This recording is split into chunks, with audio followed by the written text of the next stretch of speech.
रामायण भारत का वो महान और सुंदर काव्य है जो त्रेता युग के अवतार प्रभु श्री राम के जीवन की कहानी है।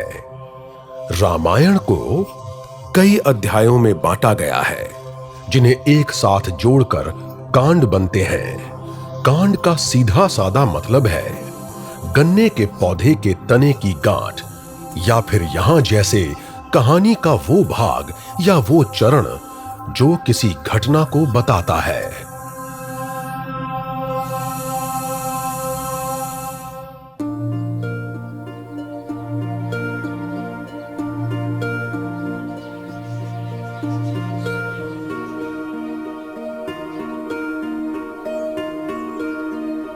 राम अपने भाई लक्ष्मण और पत्नी सीता के साथ अयोध्या छोड़ आए।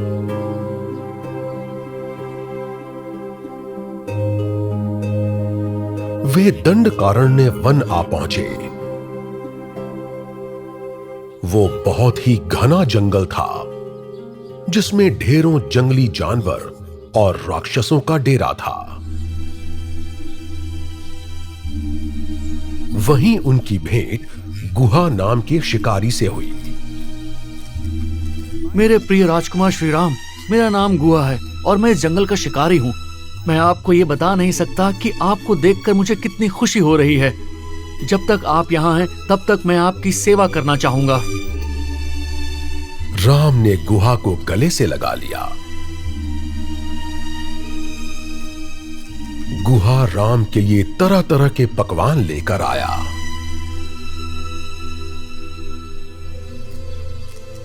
गुहा, हम जब तक इस वन में रहेंगे हमें संतों की तरह रहना होगा और हम यहाँ स्वादिष्ट पकवान नहीं खा सकते हैं। हमें सिर्फ हरी सब्जियां और फल ही खाने होंगे।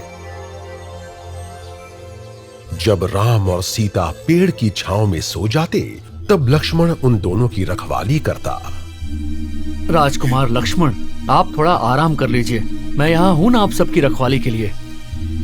गुहा, जरा भैया राम को देखो। वो अयोध्या के राजकुमार हैं और उन्हें जमीन पर सोना पड़ रहा है। वहीं उनकी पत्नी जनक की राजकुमारी भी जमीन पर सो रही हैं और ये सब मुझसे देखा नहीं जा रहा। जब मेरा मन इतना दुखी है तो मैं कैसे सो सकता हूँ?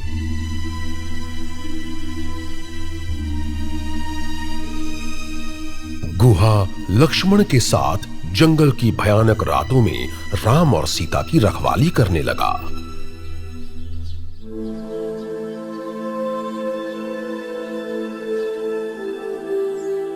लक्ष्मण ने पत्तियों और मोटे बांस की लकड़ियों से एक सुंदर कुटिया बनाकर तैयार कर दी।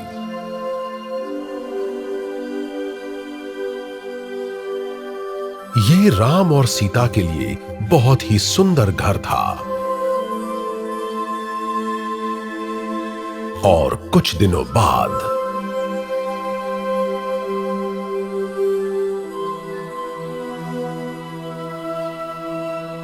बहुत सारे ऋषि मुनि और जंगल में रहने वाले राम से मिलने आ पहुंचे।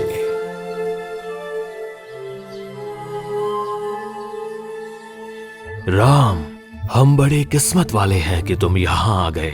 तुम्हारे यहाँ आने से ये जंगल पवित्र हो गया है।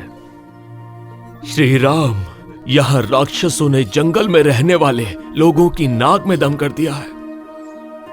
हम शांति से नहीं रह पा रहे हैं। हमें इन राक्षसों से बचाइए श्री राम। आप सब चिंता ना करें। मैं इस बात का पूरा ध्यान रखूंगा कि आपको कोई परेशानी ना हो।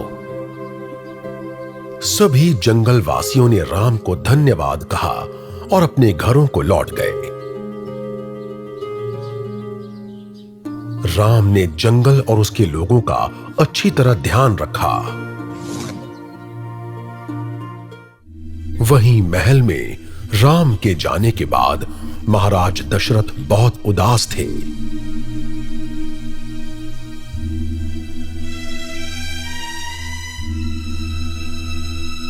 वो बहुत बीमार हो गए और उनका चलना फिरना भी बंद हो गया। वो किसी पागल की तरह लगातार राम राम कहे जा रहे थे।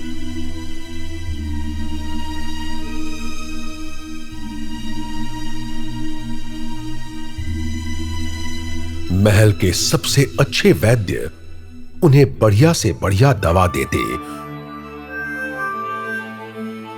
लेकिन महाराज पर उन दवाओं का कोई असर नहीं हुआ।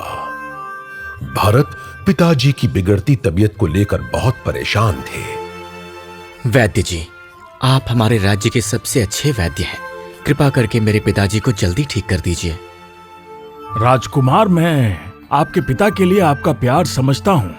अगर वो शरीर से बीमार होते तो दवा का असर उन पर जरूर होता, लेकिन आपके पिता मन से बीमार हैं। फिर भी हम अपनी पूरी कोशिश कर रहे हैं। भरत को चिंता सताने लगी। अगले दिन जब भरत अपने पिताजी से मिलने गया तो उनका देहांत हो चुका था। वो पूरी तरह टूट गया। ये खबर दूर दूर तक फैल गई। राम को भी अपने पिताजी की मृत्यु की खबर मिल गई। राम रोने लगे। वो अपने आप को रोक नहीं पा रहे थे। लक्ष्मण भी पूरी तरह टूट गए। राम अपने पिताजी की अंतिम क्रिया के लिए भी महल न जा सके, क्योंकि उन्होंने अपनी मां कैकेयी को वचन दिया था कि वो महल 14 साल के बाद ही आएंगे।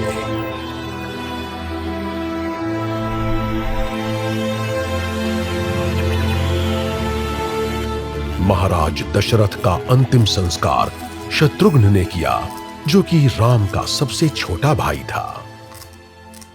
भरत को राजा बनने में कोई दिलचस्पी नहीं थी, लेकिन मंत्री और परिवार वाले उन्हें राजगद्दी पर बैठने के लिए मजबूर करने लगे। बेटा भरत, आखिर तुम इस तरह कब तक रहोगे?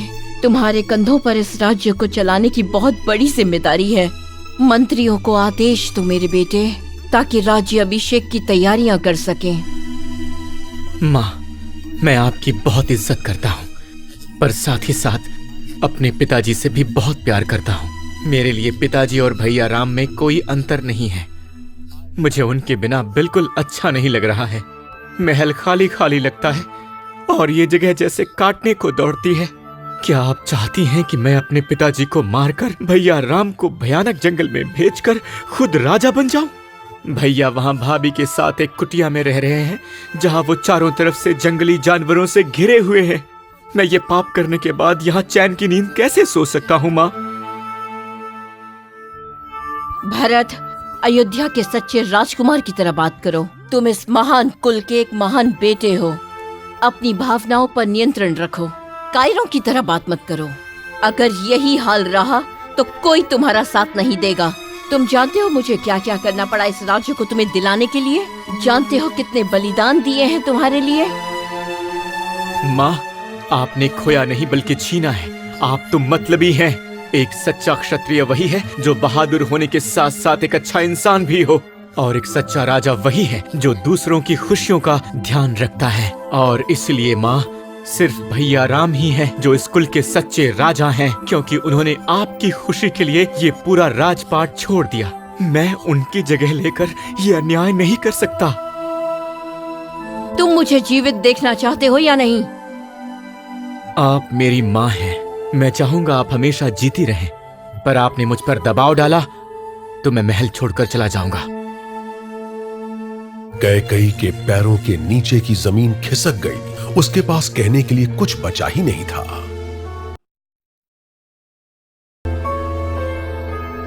भरत भैया राम की खोज में दंडकारण्य वन में जा पहुंचे।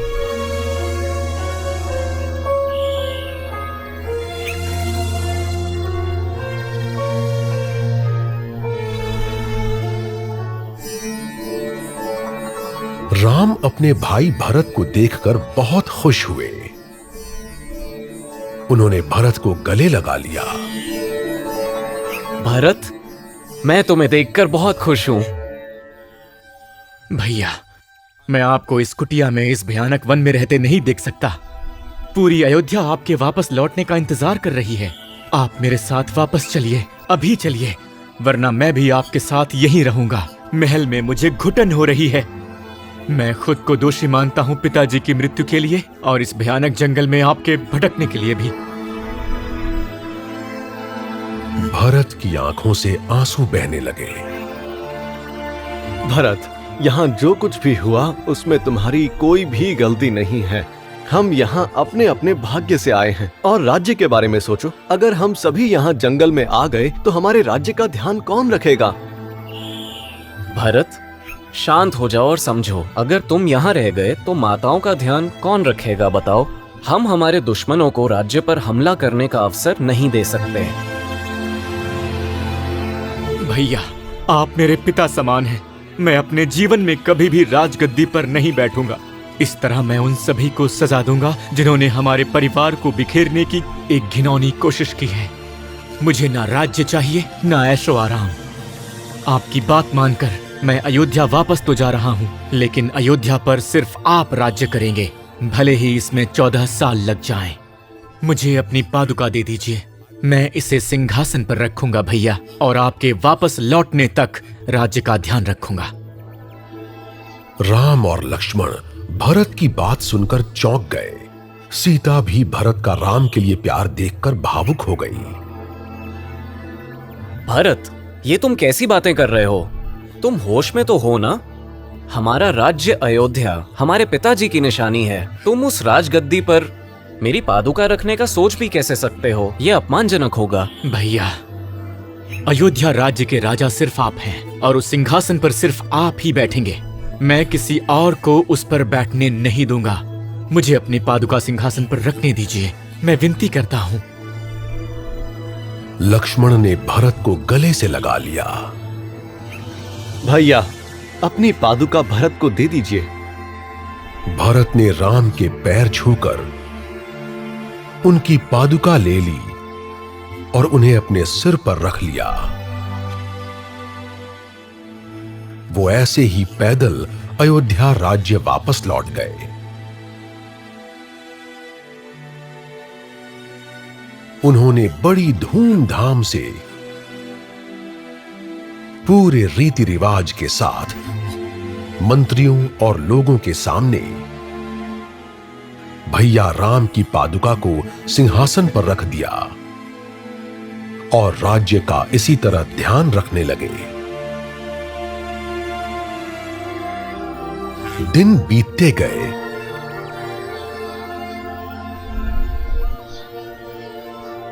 और राम दंडकारण्य वन से अब पंचवटी नाम के जंगल में रहने चले गए।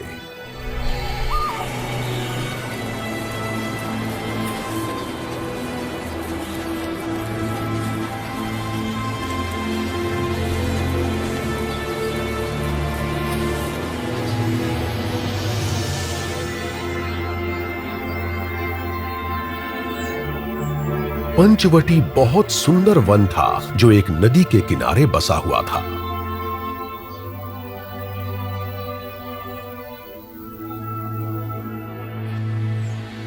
वो नदी सारस पंछियों से भरी पड़ी थी जो मछली पकड़ते हुए नजर आते थे।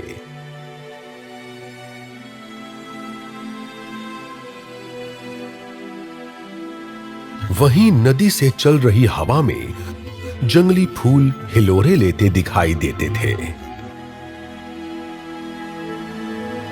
हवा में जैसे चमेली के फूलों की महक फैली हुई थी।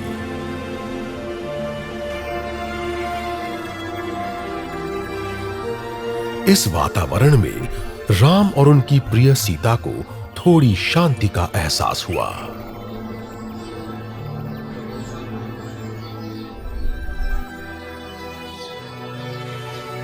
लक्ष्मण ने पंचवटी में भी एक सुंदर कुटिया बनाई। ये जंगल भारत के दक्षिणी हिस्से में था।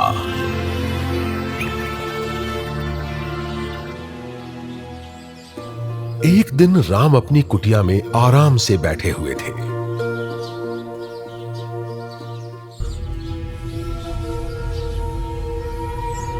एक राक्षसी ने उन्हें देखा और उन्हें पसंद करने लगी। ये राक्षसी शूर्पणखा थी जो लंका के राजा रावण की बहन थी। वो राम को आकर्षित करना चाहती थी, जिसके लिए उसने एक सुंदर स्त्री का रूप ले लिया और राम के सामने आ गई। सुनो युवक, कौन हो तुम? तुम यहाँ इस जंगल में क्या कर रहे हो? राम ने उसकी बातों पर जरा भी ध्यान नहीं दिया। वो अपने काम में व्यस्त थे। वो अपने धनुष को ठीक कर रहे थे। सुनो, लगता है तुम्हें अपनी सुंदरता का बहुत घमंड है। एक सुंदर लड़की तुम्हारे सामने खड़ी है, तुम्हें दिखाई नहीं देता? शूर्पणखा की तरफ देखे बिना अपना धनुष ठीक करते हुए ही राम ने उसे जवाब दिया। सुनो देवी, अगर तुम्हें मेरी कोई भी मदद चाहिए तो मुझे बताओ, लेकिन बिना मतलब की बातें मत करो। मुझे तुम्हारी मदद नहीं चाहिए। मैं तो तुमसे शादी करना चाहती हूँ। क्या मुझसे शादी करोगे? उसकी बातों का राम पर कोई असर नहीं हुआ। उन्होंने अपना काम करते हुए ही शूर्पणखा को जवाब दिया। सुनो देवी, मेरी शादी हो चुकी है और मेरी पत्नी का नाम है सीता। ना तो मेरी दोबारा शादी होगी और ना मैं किसी और के बारे में सोचूंगा। तो मेरा यही सुझाव है कि तुम अपनी शादी के लिए किसी और को ढूंढो। तभी शूर्पणखा की नजर लक्ष्मण पर गई, जो राम से कुछ ही दूर थे। उसे लक्ष्मण भी आकर्षक लगे।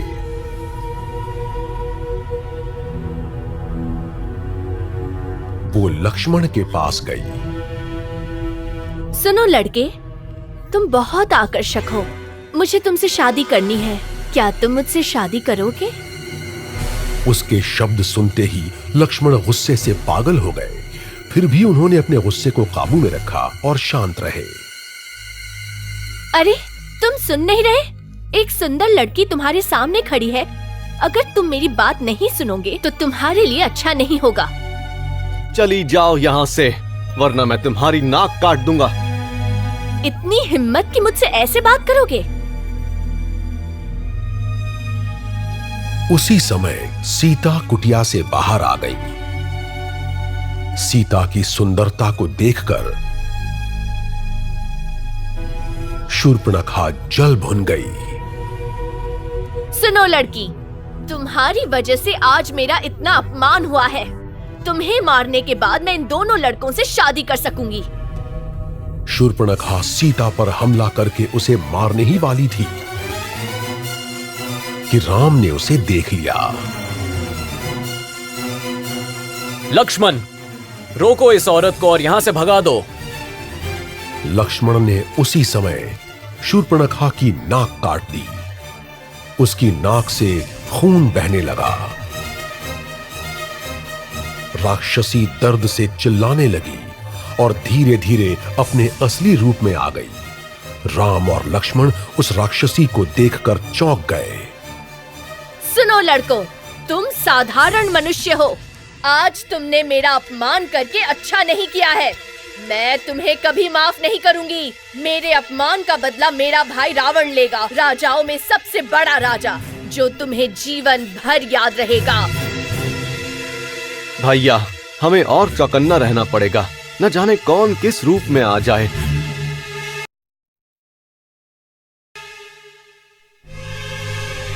राम इस घटना से परेशान हो गए थे, जिससे वो सीता को अकेले कुटिया में नहीं छोड़ते थे। शूर्पणखा इस अपमान को सह ना सकी और वो रोती हुई अपने भाई रावण के पास गई।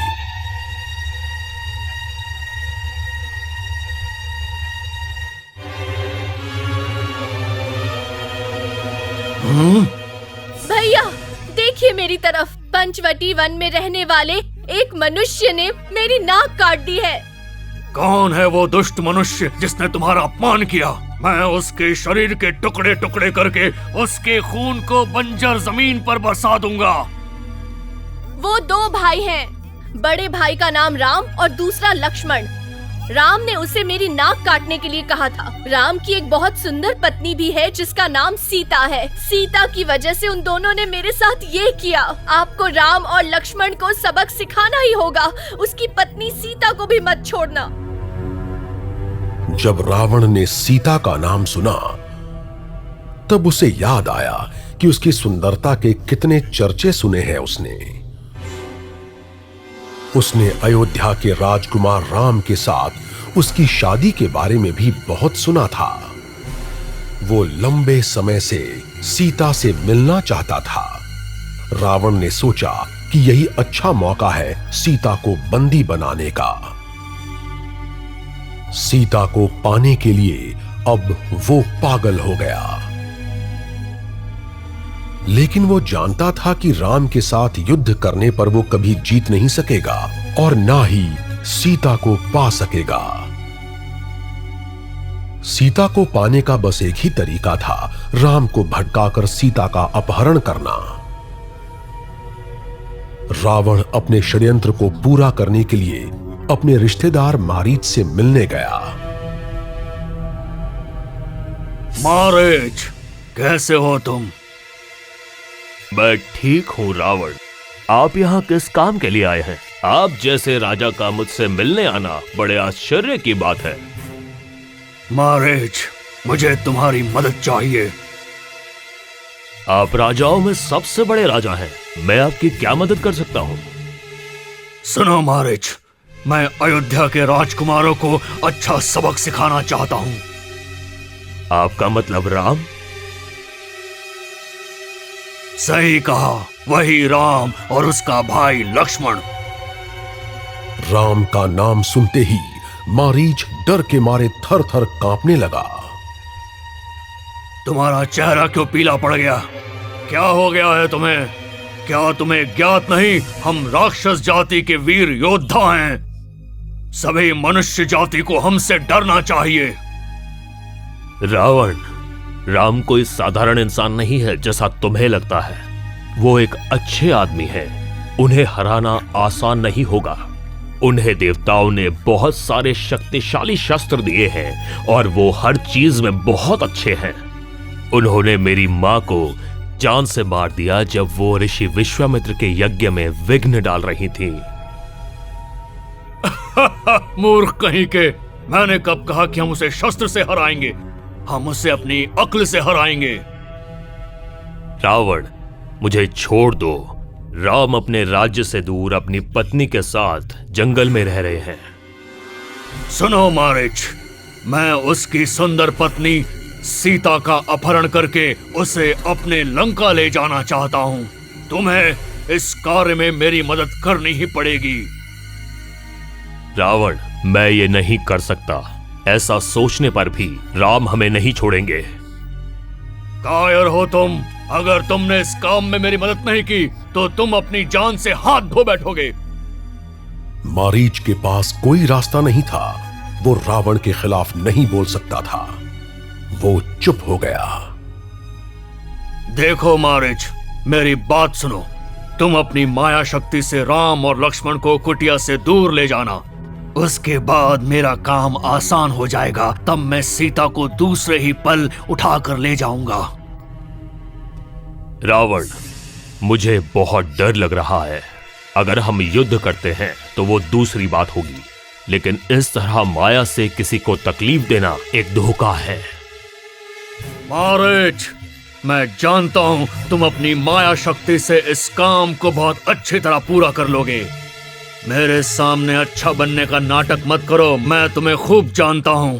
तुमने अगर कुछ भी कहा तो तुम जान से जाओगे। मारीच, तुम सीता के सामने एक सुनहरे हिरण का रूप लेकर जाओ। मैंने सुना है सीता को हिरण और सुंदर पक्षी बहुत पसंद हैं।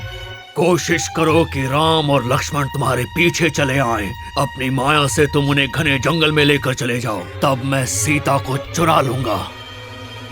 जैसा आप कहें वैसा ही होगा। मारीच जानता था कि उसका आखिरी समय आ चुका है। अगर उसने ये काम नहीं किया तो रावण उसे जान से मार देगा, और अगर उसने ये काम किया तो राम उसे मार देंगे।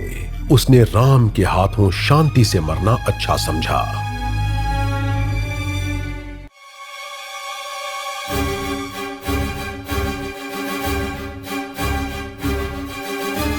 रावण ने मारीच को बताया कि राम और लक्ष्मण को कुटिया से दूर ले जाने के लिए उसे क्या करना होगा।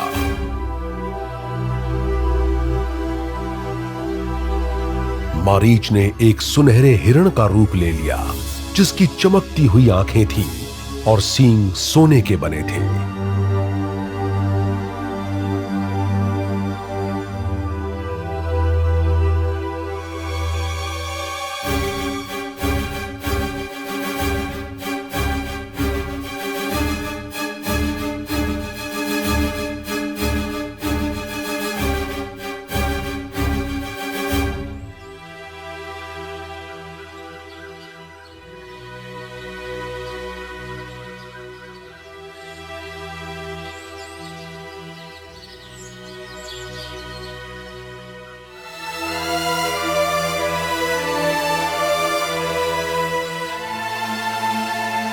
कुटिया के बाहर बैठी सीता ने उस हिरण को देखा। वो उसकी सुंदरता को देखती ही रह गई। सीता ने जल्दी से राम को बुलाया। स्वामी, यहाँ आइए ना।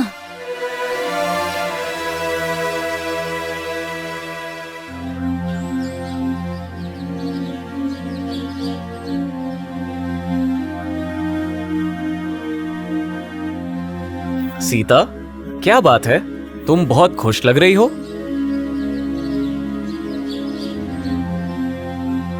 उन झाड़ियों के पीछे उस हिरण को देखिए, कितना चमक रहा है।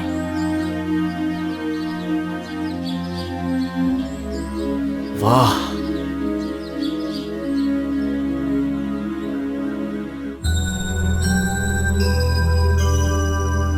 कितना सुंदर है। ये तो एक सुनहरा हिरण है। क्या आप उसे पकड़कर ला सकते हैं? ठीक है, मैं उसे पकड़कर ले आता हूँ।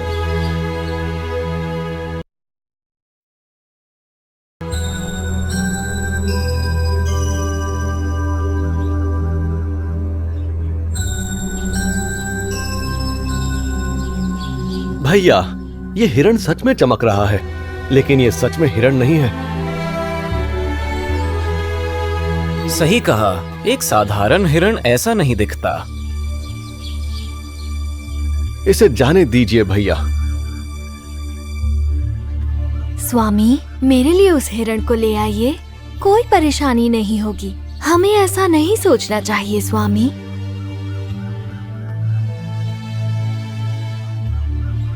लक्ष्मण, देखते हैं ये सच में हिरण है या नहीं। अगर ये असली होगा तो मैं उसे ले आऊंगा, और अगर नहीं तो भी कोई नुकसान नहीं। तुम यहीं रहकर सीता का ध्यान रखना, मैं हिरण ले आता हूं।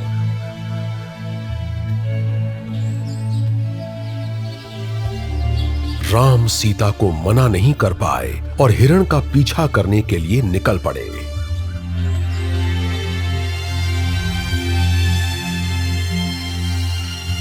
राम हिरण का पीछा करने लगे। वो उन्हें घने जंगल के अंदर लेकर चला गया।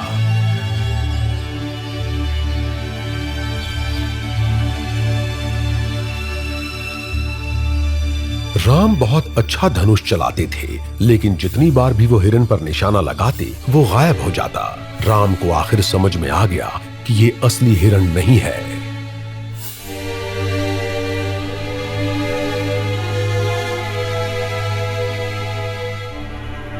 अगर मेरा मन सच्चा है तो इस बाण से हिरण के रूप में जो भी है उससे इसकी मृत्यु हो जाएगी।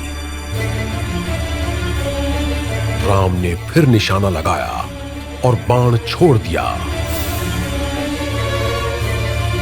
बाण सीधे जाकर हिरण को लगा। बाण से घायल होते ही मारीच अपने असली रूप में आ गया। लक्ष्मण, लक्ष्मण, सीता, सीता। लक्ष्मण और सीता का नाम लेने के बाद मारीच ने वहीं दम तोड़ दिया। राम समझ गए कि यहां कुछ गलत होने जा रहा है। वो तुरंत कुटिया लौटना चाहते थे, पर वहां कुटिया में लक्ष्मण, तुम्हें भी वो पुकार सुनाई दी जो हमारे नाम बुला रही थी? मुझे लगता है तुम्हारे भैया मुसीबत में हैं। जाओ उन्हें ढूंढ कर लाओ। भैया किसी को इस तरह मदद के लिए नहीं पुकारेंगे। उन्हें कौन परेशान कर सकता है? ये इस जंगल के राक्षसों की करतूत लग रही है मुझे। आप चिंता मत कीजिए। लक्ष्मण, क्या ये समय ऐसी बातें करने का है? वो मुसीबत में लग रहे हैं। तुम अभी जाकर देखो कि तुम्हारे भैया कैसे और कहाँ हैं। लेकिन भैया ने मुझे आपको कुटिया में अकेले छोड़ने से मना किया था। वो आ जाएंगे, मैं जानता हूँ। तुम ऐसा बर्ताव क्यों कर रहे हो? लगता है तुम्हें अपने भाई की जरा भी परवाह नहीं। इसीलिए शायद मेरे इतना कहने पर भी तुम उन्हें बचाना नहीं चाहते हो। सीता की ऐसी बातों को लक्ष्मण झेल नहीं पाए। फिर भी उन्होंने ये नहीं दिखाया कि उन्हें उन बातों से कितनी तकलीफ पहुंची थी। वो शांत रहे। भैया ने मुझे आपको अकेले छोड़ने से मना किया था भाभी, लेकिन अब मेरे पास आपकी बात मानने के अलावा और कोई रास्ता नहीं है। मैं कुटिया के बाहर एक रेखा खींच दूंगा। जब तक हम वापस नहीं आते उसे पार मत कीजिएगा।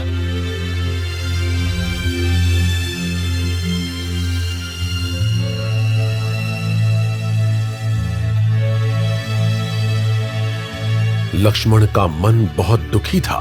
ना तो वो अपने आप को रोक सकते थे और ना ही कुछ कह सकते थे। वो राम की खोज में निकल पड़े। और तभी रावण ने एक बूढ़े ऋषि का रूप ले लिया और सीता के पास जा पहुंचा।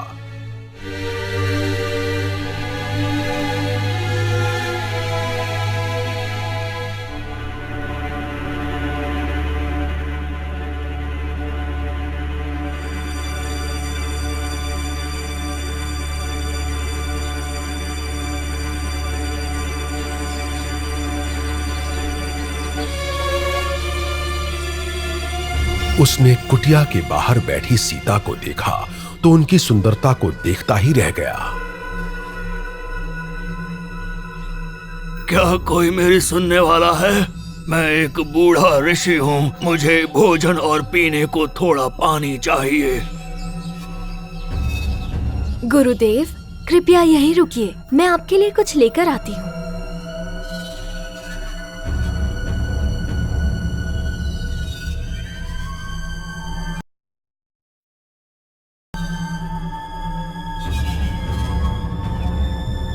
सीता खाना लेकर बाहर आ गई।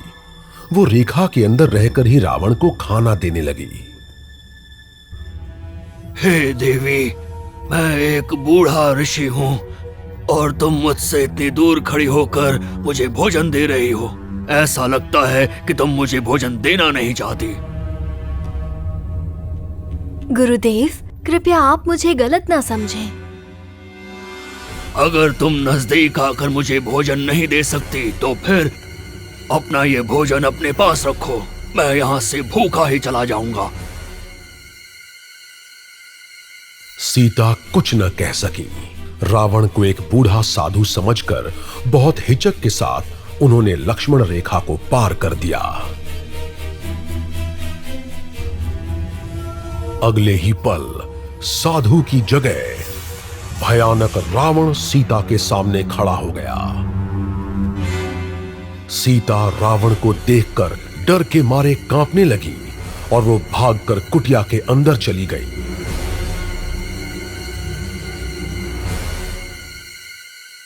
लेकिन रावण ने सीता समेत कुटिया को उठाकर अपने पुष्पक विमान में रख लिया और वहां से उड़ चला।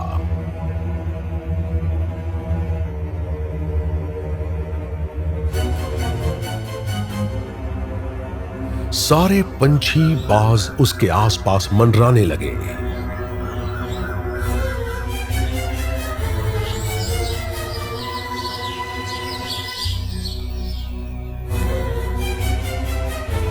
जटायु नाम का एक गिद्ध राम का भक्त था। वो लक्ष्मण और राम के ना होने पर सीता का ध्यान रखता था। उसने रावण को सीता को ले जाते हुए देखा। उसने रावण के सिर पर हमला किया। रावण जटायु के बर्ताव से गुस्से से पागल हो गया। दोनों के बीच एक भयानक युद्ध हुआ और आखिरकार रावण ने जटायु के पंख काट डाले। घायल होकर जटायु धरती पर गिर पड़ा और रावण सीता को पुष्पक विमान में लंका लेकर चला गया।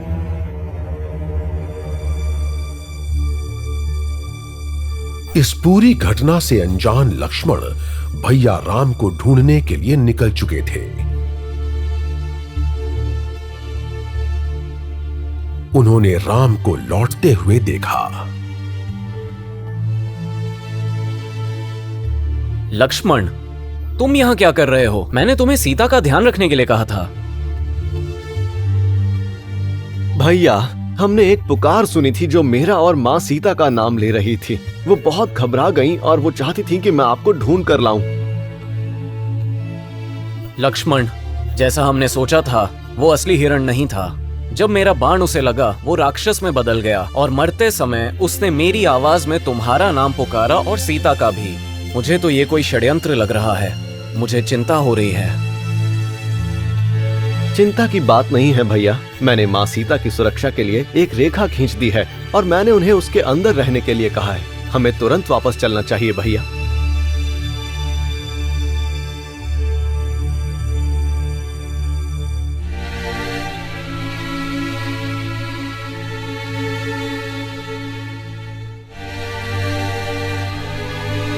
रास्ते में अपने कटे हुए पंख के साथ उन्हें जटायु मिला जो दर्द से तड़प रहा था। जटायु, क्या हुआ? तुम पर किसने हमला किया? प्रभु राम, मुझे माफ कर दीजिए। मैं मां सीता को नहीं बचा पाया। क्या हुआ सीता को? प्रभु राम, राक्षसों का राजा रावण एक बूढ़े साधु का रूप लेकर मां सीता को छलकर उन्हें कुटिया समेत अपने पुष्पक विमान में लेकर दक्षिण दिशा में चला गया। मैंने उसे रोकने की बहुत कोशिश की, लेकिन उसने मेरे पंख काट दिए। मुझे माफ कर दीजिए प्रभु राम। राम तो जैसे पूरी तरह टूट गए। उनसे उनके पिता छिन गए, उनका राज्य छिन गया और अब उनकी पत्नी भी छिन गई। लक्ष्मण ने भैया राम को ढाढ़स बंधाया। जटायु, क्या तुम जानते हो कि रावण कहाँ है? इससे पहले कि जटायु कुछ कहता, उसने दम तोड़ दिया। राम ने जटायु के सिर को अपनी गोद में रखकर आशीर्वाद दिया। राम को समझ नहीं आ रहा था कि वो क्या करें। वो कुछ कह नहीं पा रहे थे। लक्ष्मण उन्हें कुटिया के पास ले गए।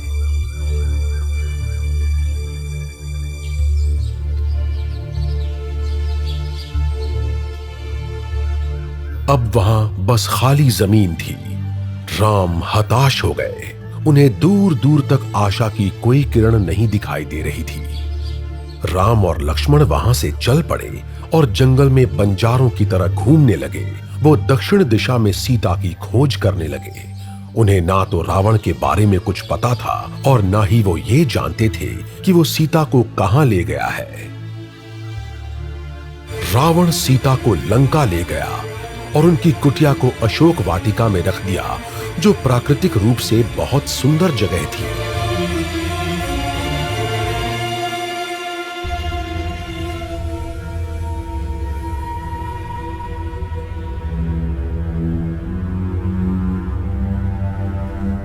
सीता, मैं तुम्हें पूरा महासागर पार करके लंका लाया हूं।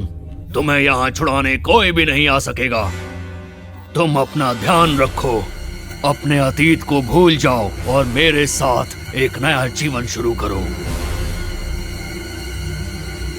सीता सिर झुकाकर बैठी हुई थी। रावण को देखे बिना ही उन्होंने जवाब दिया। मैं अयोध्या के महाराज दशरथ की बहू हूँ और श्री राम की पत्नी हूँ। मुझसे ये भद्दा खेल ना खेलो, तुम अब बच नहीं पाओगे। अगर मैं चाहता तो तुमसे जबरदस्ती शादी कर सकता था, लेकिन मैं ऐसा नहीं चाहता। मैं चाहता हूँ कि तुम मुझे पूरी तरह स्वीकार करो। लेकिन रावण जानता था कि ब्रह्मा के दिए हुए श्राप की वजह से वो ऐसा नहीं कर सकता था। अगर उसने किसी भी स्त्री को उसकी इच्छा के बिना छूने की कोशिश की तो उसके 10 सिर के टुकड़े टुकड़े हो जाएंगे।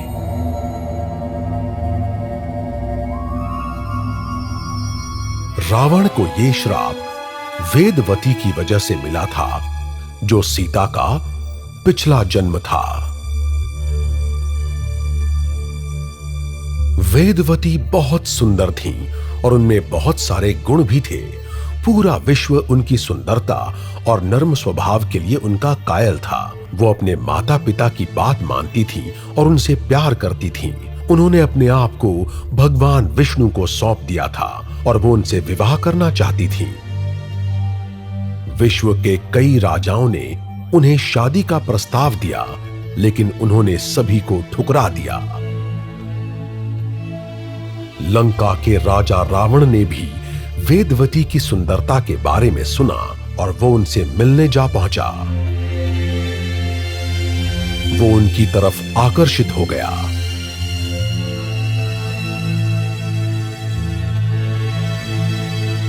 लेकिन वेदवती ने कहा कि वो भगवान विष्णु के अलावा किसी और से शादी नहीं कर सकती।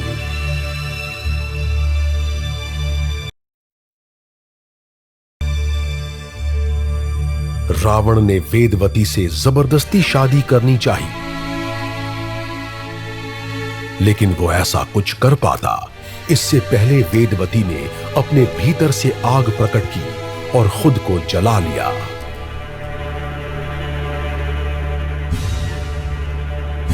कुछ ही पलों में वो भस्म हो गई और रावण के सामने ब्रह्मा प्रकट हो गए।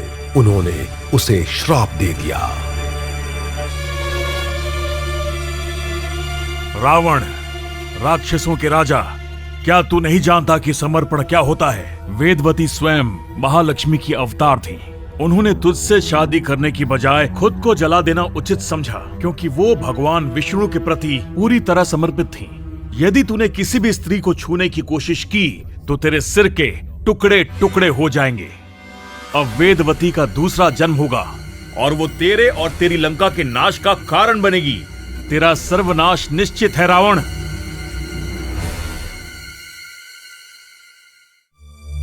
वेदवती अपने अगले जन्म में सीता के रूप में आई। जब वेदवती ने खुद को जलाया तब उनके भस्म को एक बक्से में रखकर मिथिला नगरी में गाड़ दिया गया था। बक्से के साथ भगवान शिव द्वारा वेदवती को दिया गया धनुष भगवान विष्णु की याद में, जिसकी वो पूजा किया करती थी, उसे भी गाड़ दिया गया था।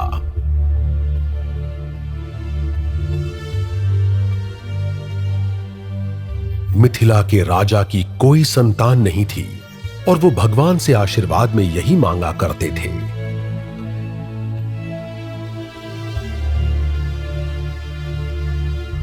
कुछ सालों बाद जब एक किसान अपना खेत जोत रहा था तब उसे एक बक्सा मिला जिसके साथ एक विशाल धनुष था।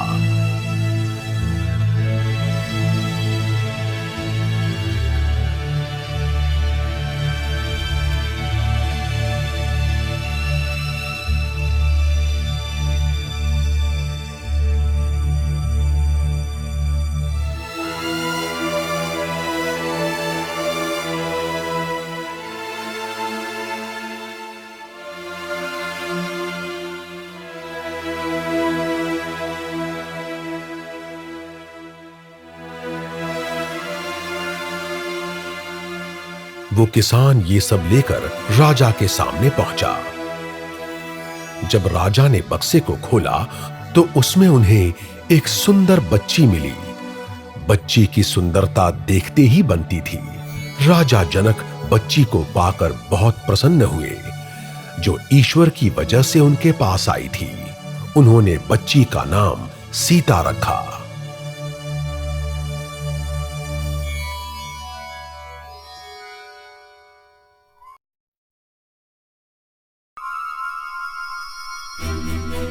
रावण को ब्रह्मा के शब्द याद थे, इसीलिए उसने सीता को कुटिया समेत उठाया था, क्योंकि वो सीता को छू तक नहीं सकता था। लेकिन वो ये नहीं जानता था कि सीता वही स्त्री थी जिसके बारे में ब्रह्मा ने उसे बताया था।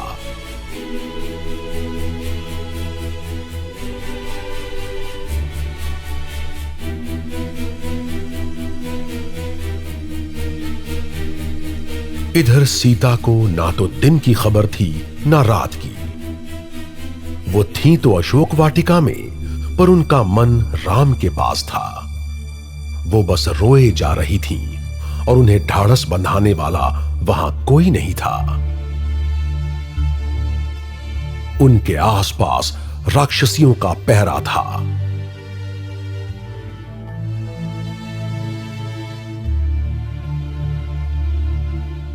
वो खुद को मार देना चाहती थी, लेकिन वो राम को अकेला नहीं छोड़ सकती थी।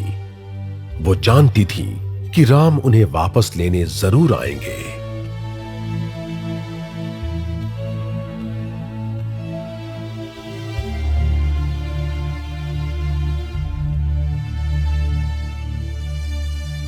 राम और लक्ष्मण जंगलों और नदियों को पार करते हुए दक्षिण दिशा की ओर जाने लगे, इस बात से अनजान कि सीता लंका में है।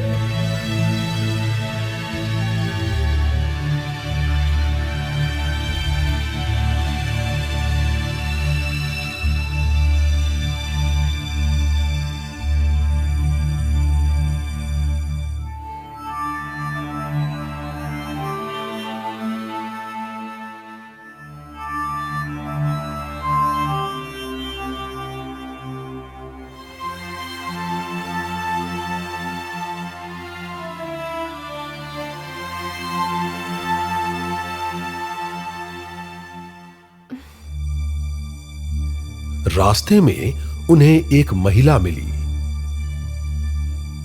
आप दोनों तो किसी राजघराने के राजकुमार लगते हैं। क्या मैं जान सकती हूँ कि आप दोनों कौन हैं?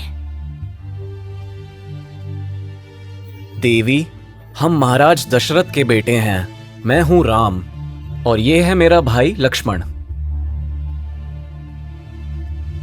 इतना सुनते ही उस महिला की खुशी का कोई ठिकाना ना रहा। वो अपने चेहरे की खुशी छुपा न सकी। न जाने मैंने क्या पुण्य कमाया है कि मुझे आज मेरे प्रभु श्री राम मिल गए। देवी, आप बताएंगी आप कौन हैं? मेरा नाम शबरी है। मैं बहुत गरीब हूँ, इसी गांव में काम करती हूँ। मैं आपको पहले नहीं मिली, लेकिन मैंने आपके बारे में बहुत सुना है। मैं जीवन में एक बार आपसे मिलना चाहती थी। आज मैं बहुत खुश हूँ। क्या आप मेरी कुटिया में चलकर कुछ खाना पसंद करेंगे?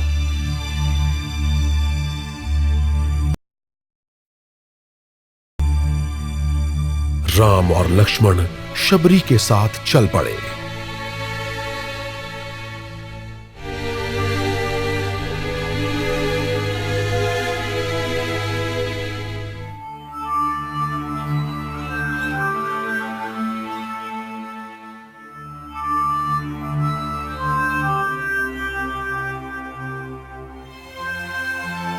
शबरी राम के चरणों में गिर गई। उसने उनके पांव धोए और उन्हें खाना परोसा। उसने राम को एक टोकरी भरकर फल दिए, लेकिन सभी फल चखे हुए थे।